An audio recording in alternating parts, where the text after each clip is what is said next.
Welcome to Master Key TV. ఈరోజు ముఖ్యంగా ప్రధానాంశాల్లో వచ్చేసి వార్తల్లో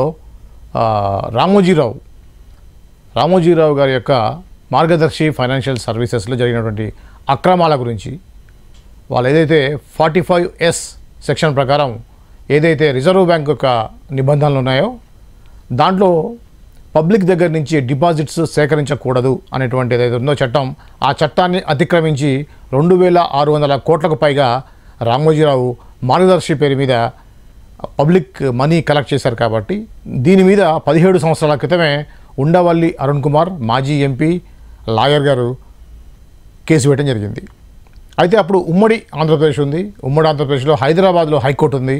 ఆ హైకోర్టులో ఈ యొక్క వాదనలు జరిగాయి.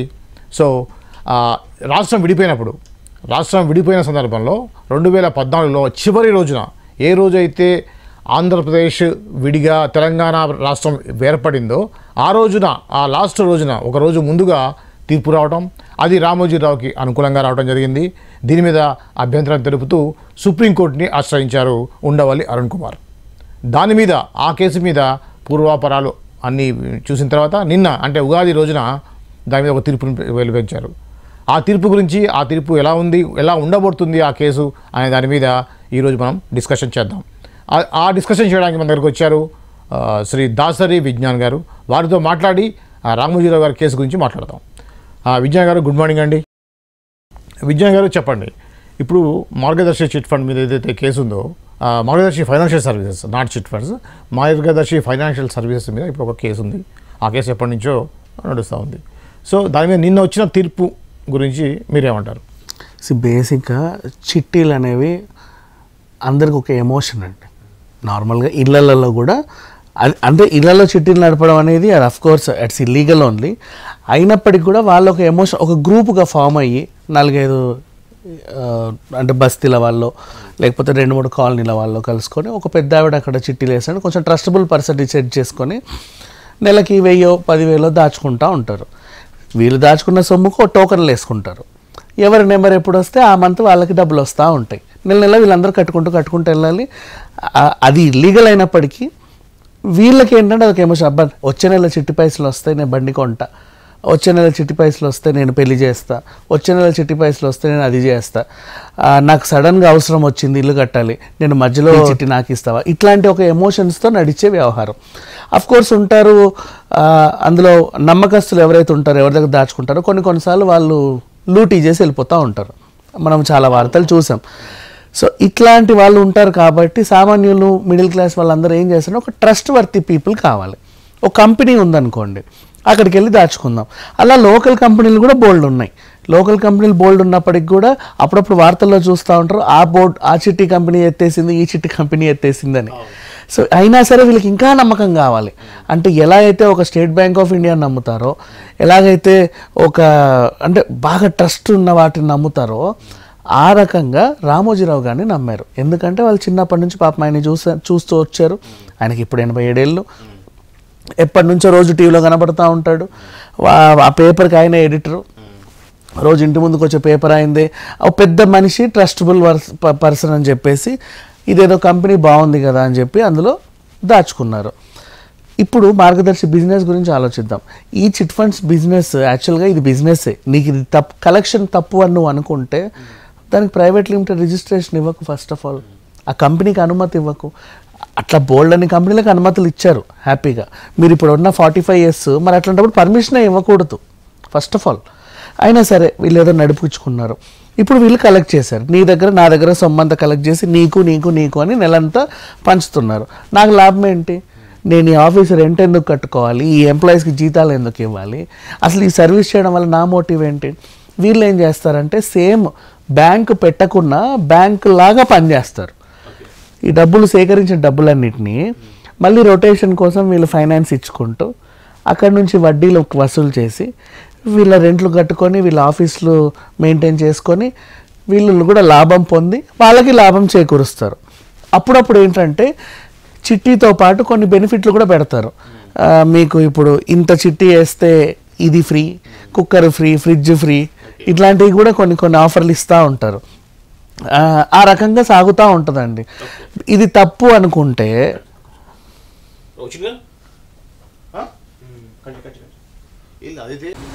45S ప్రకారం పబ్లిక్ నుంచి డిపాజిట్లు సేకరించకూడదు.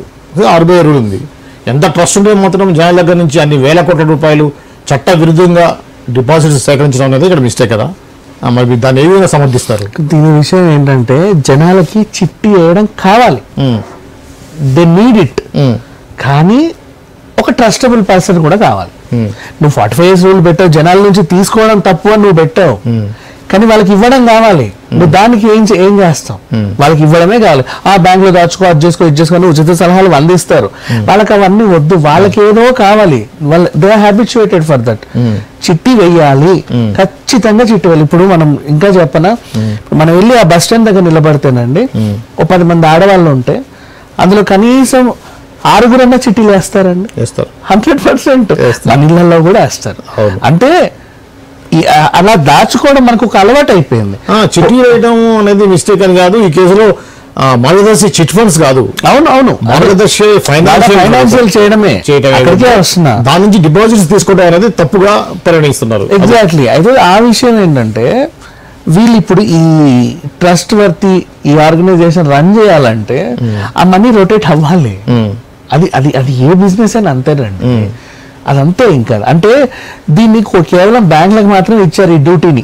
ఆ పోస్ట్ ఆఫీసులకి, బ్యాంకులకి ఈ డ్యూటీ గవర్నమెంట్ అఫీషియల్ కి ఇచ్చింది. మిగతా వాళ్ళు మీరు చేయడానికి వీల్లేదు. బయట ఫైనాన్సులు కూడా తప్పే, ఇవ్వద్దు. ఈ ఫైనాన్స్ యాప్లు కూడా తప్పే, ఇవ్వద్దు. అదంతే, ఇవ్వకూడదు. ఎందుకు వీళ్ళ రూల్ పెట్టారు అంటే పేకాట జూదం లాంటి రూలే దీనికి వర్తిస్తుంది. డబ్బుల కోసము కొట్లాడుకు వస్తారు మనుషులు. ఇక్కడేమో అధిక వడ్డీలు కట్టలేక కొంతమంది ఆత్మహత్యలు చేసుకుంటారు.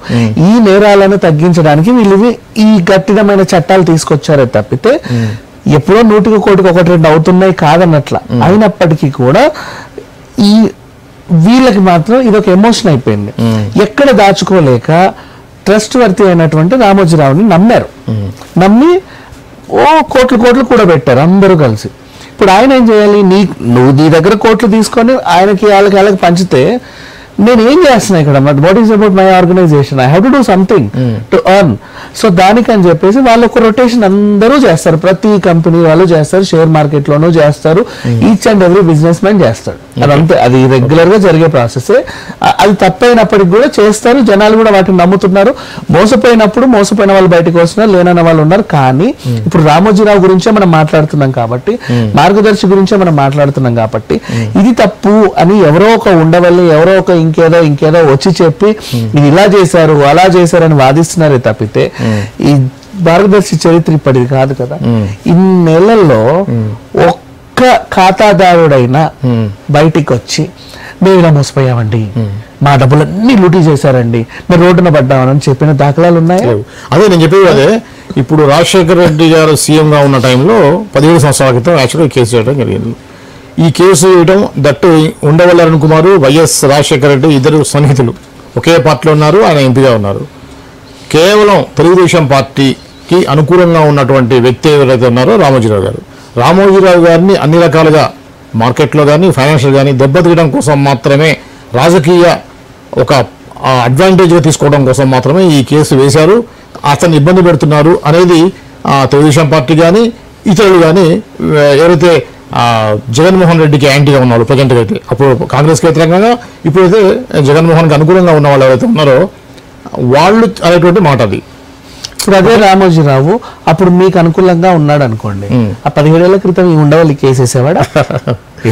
ఏడు ఛాన్స్ లేదు, అపోజిషన్ కాబట్టి వేసాడు. నెక్స్ట్ సరే ఏదో రకంగా హైకోర్టులో కొట్టేశారు. ఇప్పటివరకు ఒక ఖాతాదారుడు రాలేదండి.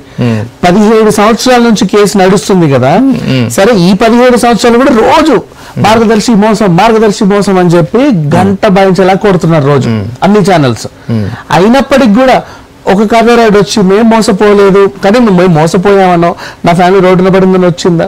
వార్తల్లోకి ఎక్కినా కూడా సంస్థ బోర్డు తిప్పేసింది అని కూడా చాలా మంది రాశారు, ఇక మార్గదర్శి లేదు అని కూడా రాశారు.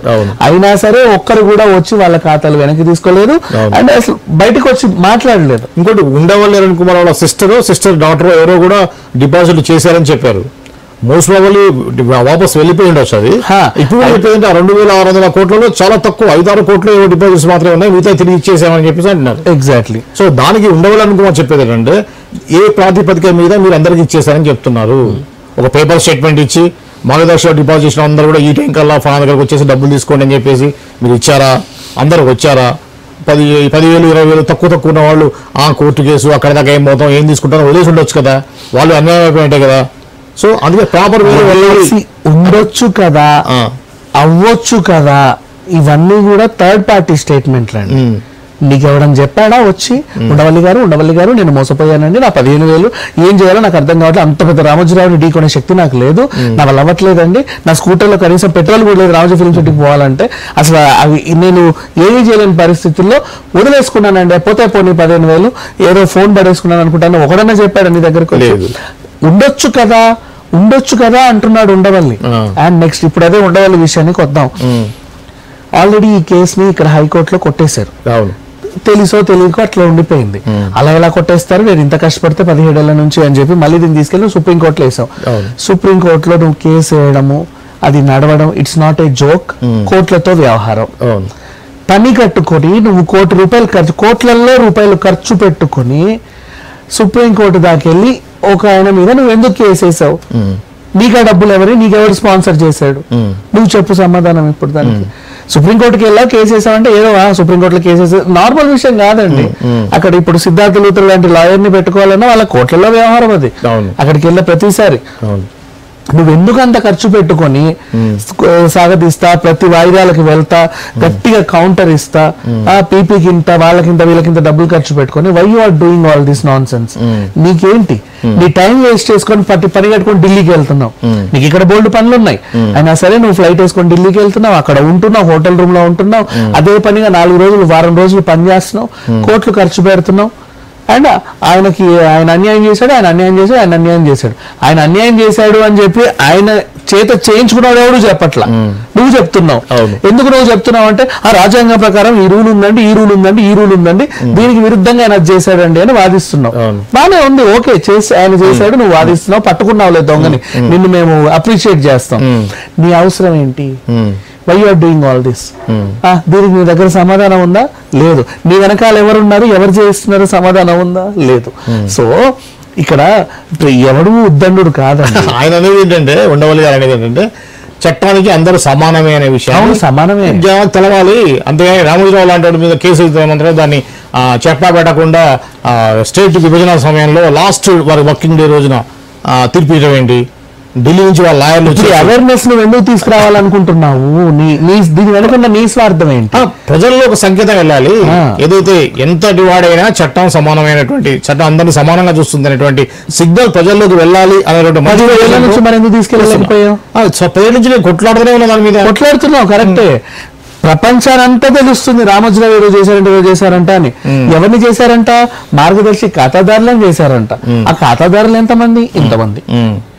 మరి వీళ్ళు బయటకు రావట్లేదే, వీళ్ళు కూడా బయటకు రావాలి. అవును, వీళ్ళు బయటకు రావాలి. మొత్తం ప్రపంచం అంతా చెప్పావు, నువ్వు చాటి చెప్పావు, చట్టం ముందు అందరూ సమానమే అనే ఒక తీర్పు చెప్పావు, అందరూ విన్నావు, ఓకే, గుడ్, అప్రిషియేటెడ్. డే 1 చెప్పేశారు. రామోజీరావు గారు కూడా డే 1 డిపాజిట్ వాపస్ ఇచ్చేస్తామని చెప్పారు. ఆ ప్రాసెస్ స్టార్ట్ అయింది వెంటనే. ఇప్పుడు మళ్ళీ దానికి ఈయన కౌంటర్ ఏంటంటే, ఎవరెవరికి ఇచ్చావు, ఎంత తీసుకున్నావు, ఎంత ఇచ్చావు, అలా రసీదు చూపించు, అవి చూపించు. నువ్వెవడు నీకు ఎందుకు చూపించాలి? నువ్వెవడు దేనికి చూపించాలి చెప్పు? నీకు అవసరం ఏముంది? మాకు ఇవ్వలేదని నీకు ఎవరైనా కంప్లైంట్ ఇచ్చాడా? ఇవ్వలేదు. మరి భయపడ్డారే, దానికి మీ దగ్గర ఉన్న దొంగతిరుగుడు ఆన్సర్ ఏంటి? ఆడెవడో భయపడి ఉంటాడేమో, అలా చేసి ఉంటాడేమో, వాళ్ళకి న్యాయం చేయాలేమో. Nothing was there. ఒక స్పెక్యులేటెడ్ థియరీ ఒకటి సృష్టించి దాని మీద వీళ్ళు వర్కౌట్ చేస్తా రామోజీరావుని పెద్ద దోషిగా వీళ్ళు పరిగణిస్తున్నారే తప్పితే, అఫ్ కోర్స్ షార్ట్ టైమ్ లో బాగా రిచ్ అయి ఉండొచ్చు, రాజకీయ నాయకులు అందదండలు ఉండొచ్చు, అక్రమాలు ఏమైనా చేయొచ్చు, మనీ లాండరింగ్ చేసినా చేయొచ్చు, ఏమైనా చేయొచ్చు. దానికి సంబంధించి బాధితులు కంప్లైంట్ ఇస్తే పోలీసు వాళ్ళు ఎంక్వైరీ చేసి తర్వాత సిబిఐలో ఈడీలో రంగంలోకి దూరి కోర్టు జడ్జిలు వాళ్ళందరూ కలిసి దగ్గర కూర్చొని అవునండి ఈయన నేరస్తుడు, ఆయన నిందితుడు అని ఏదో ఒకటి చెప్తారు, రిమాండ్కి తరలిస్తారు. మధ్యలో నీ ప్రాబ్లం ఏంటి? ఎవరు చెప్పలా నీకు ఇప్పటిదాకా ఆయన ఇది చేశాడు అది చేశాడు అని? అంటే ఉండవల్లి గారు అనేది ఏంటంటే మెయిన్గా డిపాజిట్ తీసుకున్నాడు, ఇల్లీగల్గా తీసుకున్నాడు, తిరిగి ఇచ్చేశాడు. సో కామన్గా మీరు క్లోజ్ అయిపోయింది అనుకుంటారు. అలా ఎలా అవుతుంది? చేసిన తప్పే కదా. 45S సెక్షన్ ప్రకారము ఆర్బీఐ గైడ్లైన్స్ ప్రకారము డిపాజిట్ సేకరించకూడదు. ఆర్బీఐ నుంచి వచ్చినటువంటి ఎవరైతే ఉన్నారో వ్యక్తి ఎంప్లాయీ సుప్రీంకోర్టులో రామోజీరావు గారు చేసింది తప్పే, 45S ప్రకారం డిపాజిట్స్ తీసుకోకూడదు, కానీ తీసుకున్నారు. మార్గదర్శి ఫైనాన్షియల్ సర్వీసెస్లో తప్పు జరిగింది అని చెప్పారు ఆయన. ఉండవల్లి అరుణ్ కుమార్ కూడా చెప్పేది ఏంటంటే తప్పే కదా, ఆ తప్పుకు శిక్ష పడాలి కదా. ఎగ్జాక్ట్లీ. నేను తప్పు చేసేసాను, తర్వాత అతను అక్కడ తప్పు జరిగింది, తీసుకున్నాను ఇచ్చేసాను, తీసుకోవడమే తప్పు కదా ఎగ్జాక్ట్లీ అనేది ఉండవల్లి అరుణ్ కుమార్ అని చెప్పేది. ఇప్పుడు చెక్ ఇచ్చాము, బ్లాంక్ చెక్ ఇవ్వడం కూడా తప్పే. అవును అవునా? అవును. నాకు తెలియదండి, తెలియక ఇచ్చాను, ఇంకోసారి పొరపాటు జరగదు అని కోర్టులో చెప్తే క్షమిస్తుంది. Ignorance of law is not excuse అని ఉంటుంది. చట్టం నాకు తెలియదు అని చెప్పడం శిక్షార్హం కాదు అని అనుకోవద్దు. కరెక్ట్. కానీ సమ్ టైమ్స్ ఎక్సెప్షన్ చేసి సరేనండి తెలుసో తెలియకో చేసావు, అయిపోయింది, నువ్వు దాన్ని సర్దు మనకి ఇచ్చావు, దానికి సంబంధించి ఆయన కొట్లాడుకుంటాడు కదా కోర్టులో, మళ్ళీ దానికి నువ్వు ఆయనకి శిక్ష ఈ శిక్ష అంటే ఇది ఎట్లుందంటే నువ్వేదో రివెంజ్ డ్రామా ఆడుతున్నావు ఇక్కడ. సరే ఆయన తీసుకున్నాడు అని చెప్పావు, అవునండి తీసుకున్నాను అన్నాడు, ఎందుకు తీసుకున్నావు అంటే అబ్బాయి నాకు తెలియదండి, సర్లేండి మీరు వద్దన్నారు కదా ఇచ్చేస్తా, ఇచ్చేసా. నువ్వు తీసుకోవడం తప్పు కదా, దానికి నీకు శిక్ష పడాలి కదా, నువ్వు ఎక్కడున్నావో లేచిరా, ఇప్పటికిప్పుడు ఆయన అరెస్ట్ చేయండి, ఆ సెక్షన్ కింద ఇట్లా ఇట్లా అట్లా దీని కింద బై స్లాష్ కింద ఈయనకు 2 ఏళ్ళు జైలు శిక్ష చేయండి అని నువ్వు కొట్లాడుతున్నావు. You're taking revenge. Common public ఏం చేయలేదు కదా, నీకైనా అన్యాయం ఏం చేయాల. ఆ కామన్ పబ్లిక్ వచ్చి అవునండి ఇంకా 5 కోట్లు మాకు రావాల్సింది, మాకు ఇంకా ఇవ్వలేదండి అని రోడ్డు ఎక్కల, ఎవరు ఏమీ చేయాల. ఇచ్చిన వాళ్ళు బాగానే ఉన్నారు, తీసుకున్న వాళ్ళు బాగానే ఉన్నారు. అండ్ ఇప్పటి వరకు గుర్తుపెట్టుకోవడం మంచి విషయం ఏంటంటే ఇప్పటి వరకు ఎన్ని చిట్ ఫండ్ కంపెనీలు ఎత్తేసినా ఎక్కడ మార్గదర్శి బోర్డు తిప్పేయలేదు. జనాలు నమ్మారు, నమ్మి పెద్దయినా ఇదిగో నీ దగ్గర డబ్బులు పెడుతున్నారు. ఇప్పుడు ఫర్ ఎగ్జాంపుల్ ఇది తప్పు అయితే ఒక చిన్న లాజిక్ చెప్తారండి, మనిషి నమ్మకం కూడా తప్పే అవుతుంది. ఊర్లో ఒక పెద్ద మనిషి ఉంటాడు, కూతురు పెళ్లి కోసం వీడి పొలం అమ్మి 10 లక్షలు తెచ్చుకుంటాడు, దాన్ని ఇంట్లో పెట్టుకుంటే సేఫ్ కాదనిపిస్తుంది ఆ గుడిసెలో ఉన్న వీడికి. సర్పంచ్ పెద్దయినా 4 రోజులు మీ ఇంట్లో పెట్టండి నా కూతురు పెళ్లి ఉంది అని చెప్పి దాచుకుంటాడు. ఇప్పుడు ఆ సర్పంచ్ తీసుకోవడం నేరమేగా. ఇక్కడ వీడి ట్రస్ట్ తప్ప అని తీసుకోవడం తప్ప, వీళ్ళు నమ్మారండి అంతే. పెద్ద ఆయన నమ్మారు, ఆయన నమ్మకం ప్రకారంగా వీళ్ళందరూ డబ్బులు పెట్టారు. వద్దండి అలా తీసుకోవడం తప్పు, వాళ్ళకి ఇచ్చే నువ్వేడు పెద్ద మనిషి ఇవ్వడానికి, నేను లేవా బ్యాంకులు లేవా అవి లేవా అని అన్నావు, సరే లేపో తీసుకోండి అని ఇచ్చేసావు. మధ్యలో ఎవరో తూతు మంత్రంగా దూరి పానకంలో పుడకలాగా ఎంత తీసుకున్నావు, ఎంత ఇచ్చావు, తీసుకోవడం తప్పు కదా, ఆ సెక్షన్ కింద నువ్వు లోపలికి వెళ్ళాలి కదా, నేను అట్లా చేయాలి కదా, నిన్ను ఇట్లా చేయాలి కదా, అసలు నువ్వు ఎందుకు బతుకున్నావు, నువ్వు చచ్చిపో ఏంటి రివెంజ్ ఏంటి? అయితే చంద్రబాబు నాయుడు గవర్నమెంట్ ఉన్నంత కాలం ఏమీ లేదు దీని మీద. స్టేట్ విడిపోయిన తర్వాత 5 years చంద్రబాబు నాయుడు గారు గవర్నమెంట్ తరఫున ఎటువంటి ఇది లేదు. ఎప్పుడైతే వైఎస్ జగన్ వచ్చారో అప్పుడు ఏపీ ప్రభుత్వం తరఫున మళ్ళీ సుప్రీంకోర్టులో వాళ్ళు ఇంప్లిమెంట్ అయ్యారు. ఫ్రెండ్షిప్ ఉంది వీళ్ళకి కటిఫ్. ఇప్పుడు సుప్రీంకోర్టు ఏం చెప్పిందంటే ఈ కేసుని విచారణ చేయాలి, 6 నెలల్లో దీని మీద అటువంటి చర్య ఫైనల్ గా క్లోజ్ చేయాలి. దీనికి ఏంటంటే RBI, government of Telangana, government of Andhra Pradesh, అలాగే ఉండవల్లి నలుగురు కలిసి దీన్ని 6 నెలల కాలంలో దీన్ని పూర్తి చేయాలని తీర్పిచ్చింది. సో ఇది ఎలా ఉండబోతుంది అంటారు? ఇప్పుడు కమింగ్ డేస్ లో వైఎస్ గవర్నమెంట్ నెక్స్ట్ ఎలక్షన్స్ లో ఏపీలో రాజకీయ పరిణామాలు ఎలా ఉంటాయో చెప్పలేము. సో ఎలా ఉండబోతుంది ఈ కేసుకు 6 నెలల్లో ఈ ఫైనల్ చేయాలనే దాని మీద ఎలా ఉండబోతుంది అంటారు? ఇన్ కేస్ వైసీపీ మళ్ళీ వస్తే ఈ కేసు కీలకమయ్యే ఛాన్స్ ఉంది. ఆయన ఒకవేళ రాకపోతే ఈ కేసు ఇంకో 10 ఏళ్ల పాటు అలాగే ఉండే ఛాన్స్ ఉంది. మేబీ ఇక్కడ కొట్టేసినట్టు మళ్ళీ అక్కడ కూడా కొట్టేయచ్చు. ఉన్న చిన్న మందలింపు ఉంటుంది, తక్కువ మీరు చేసిన తప్పండి ఇలా చేయకూడదు, ఇంకోసారి చేయకూడదు ఉండాలంటే మీకు 2 కోట్ల జరిమానా వేస్తున్నాను, బీ కేర్ఫుల్, అయిపోయింది. మోస్ట్లీ అవును అంతే, ఇలాగే అవుతాయి. కాకపోతే ఉండవల్లి రివెంజ్ తీసుకుంటున్నాడు. ఆయనకి ఎక్కడో అంటే మేబీ ఆయన అహమే ఉన్న దెబ్బతినిందేమో, నేను వేసినా సరే ఎందుకు కొనసాగుతాంది, రామోజీరావు ఢీ కొట్టేవాడు లేడా? ఇప్పుడు వరకైనా మాట్లాడేది అదే, రామోజీరావు గారితో మేము పెట్టుకోలేమండి అని సామాన్యులు భయపడుతున్నారు, రామోజీరావుతో అని 1-4 సార్లు అంటున్నాడు. అలాంటి రామోజీరావు నాకు భయపడుతున్నాడని మళ్ళీ అంటున్నాడు. అంటే రామోజీరావు ఇమేజ్ ని డిఫేమేషన్ చేసే ఒక డ్యూటీ ఈయన తీసుకున్నాడు. ఎవరి తరఫునో తెలియదు, దానికి ఆయన ఖర్చు కూడా పెట్టుకుంటున్నాడు, ఎవరి తరఫునో తెలియదు, ఆయన స్పాన్సర్ ఎవరో తెలియదు అని కొట్టేసినట్టు తెలిసిపోతుంది. ఎవరైతే రామోజీరావుకి పడట్లేదో వాళ్ళే ఈ పనులన్నీ చేయిస్తున్నారు అని. That's all. వాళ్ళు ఫైనాన్స్ చేసి మరి ఇప్పుడు మీరేదో అక్రమం చేస్తున్నారని నేను కోట్ల ఖర్చు పెట్టి మీ మీద పడ్డం ఏంటండి? ఫూలిష్నెస్ కాకపోతే అవసరమే ఉంది. బాధితులు ఎవరు రెస్పాండ్ అవ్వట్లే. నేను 15 కోట్లు పెట్టుకొని మీ అందరికి అవేర్నెస్ దేవాల్సిన అవసరం ఏంటి? రీజన్ లెస్ కదా ఈయన చేసేది. అది ఇది ఒక revenge drama. Of course Ramoji Rao గారు తప్పు చేసి ఉండొచ్చు, ఇంకేమైనా చేసి ఉండొచ్చు. ఆయన మమ్మల్ని దోచుకున్నాడు అని ఒక బాధితుడు చెప్పాలి. ఆయన ఏదైనా పోలీస్ స్టేషన్ లో ఎఫ్ఐఆర్ నమోదు చేస్తే వాళ్ళు రంగంలోకి దిగి ఇట్లా ఇంకెన్ని చేశారండి మీరు అని చెప్పి దర్యాప్తు చేసి అవునండి ఈయన అక్రమాలు చేశాడు, అన్యాయాలు చేశాడు అని అప్పుడు చెప్పి ఆస్తులు జప్తు చేస్తే అది వేరే వ్యవహారం. దానికంటూ మనకు ప్రొసీజర్స్ అన్ని ఉన్నాయి.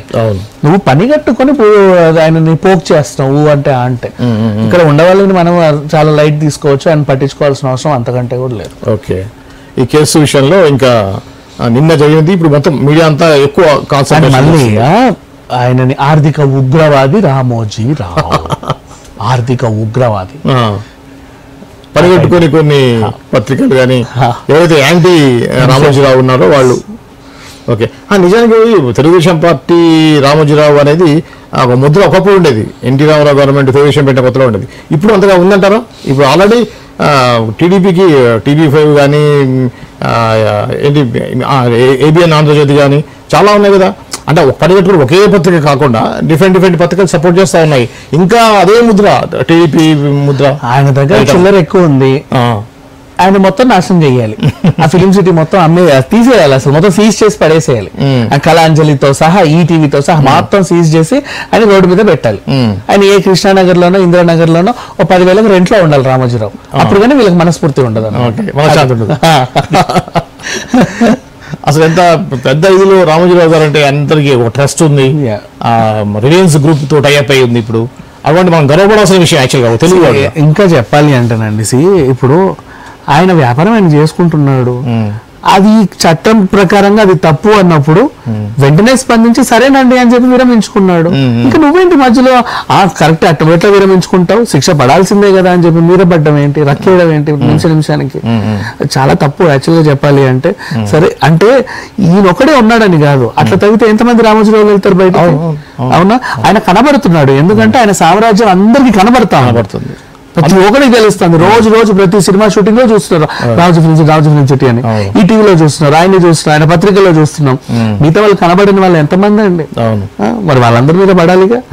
ఇది కనబడుతున్న పాపానికి జస్ట్ ఆయన మీద పడి రక్కేస్తున్నారు అంతే. కుళ్ళు అంటే మనం బాగుపడలేదు, వాడు ఎవడో బాగుపడ్డాడు, ఎట్లయినా సరే వాడిని ఇట్లా చేయాలి, మనం ఎరగాలని ఉండదు. ఈ టైప్ ఆఫ్ మెంటాలిటీ ఉంది ఉండవాలి. ఓకే అండి, థ్యాంక్ యూ.